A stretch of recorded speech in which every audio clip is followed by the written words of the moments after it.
Hello, I'm Andrew Webb and this is my new book, Food Britannia. What's my book about? Well, my book's about some of Britain's favourite food. In researching my book, I travelled 10,500 miles around the UK, from Land's End to John O'Groats. I found some amazing people doing some truly wonderful things with food. I've got Eccles cakes, Scotch eggs, watercress, big Bramley apples, blueberries, pork pies, Stilton cheeses, red Leicester, chutneys, juices, lemonades, clotted cream, all stuff that makes Britain truly great.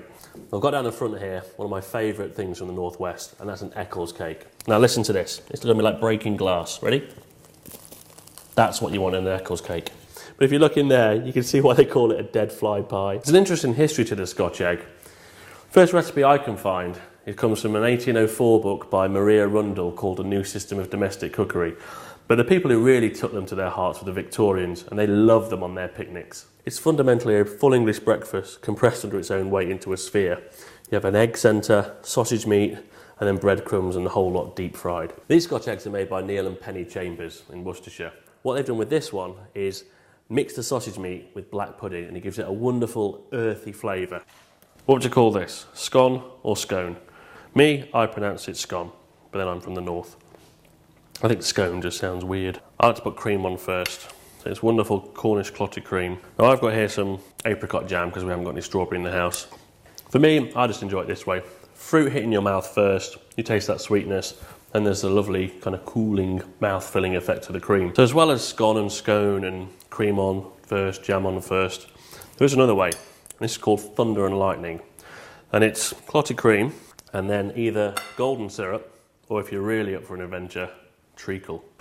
There are two very big flavours going head to head in your gob. So this is Tracklement's onion marmalade. You know what that tastes of? Hot dogs. You know when the hot dogs are, you go to a fair, somewhere like that, and the onions have been frying for hours and hours and hours. You have a teaspoon of this, you're transported back to a fairground for me. It's absolutely delicious. Onions, I feel, never really get their time in the sun. They're also the thing that bulks out other ingredients. So bird's custard is invented by Alfred Bird in about 1830. And his dear wife, Mrs. Bird, was allergic to eggs. So Alfred ran off to the lab, knocked up this custard powder made with corn flour and annatone.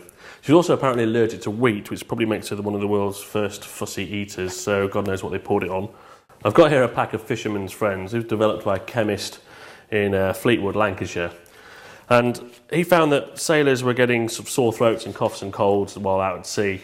So he developed an expectorant with menthol, eucalyptus oil, all those sorts of things. Now, that's rather hard to take a teaspoon of that when you're all at sea in a force 9 gale trying to haul in a big fishing net.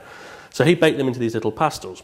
First taste, like powder, and then it starts coming. And you go, it's like a cough sweet on steroids.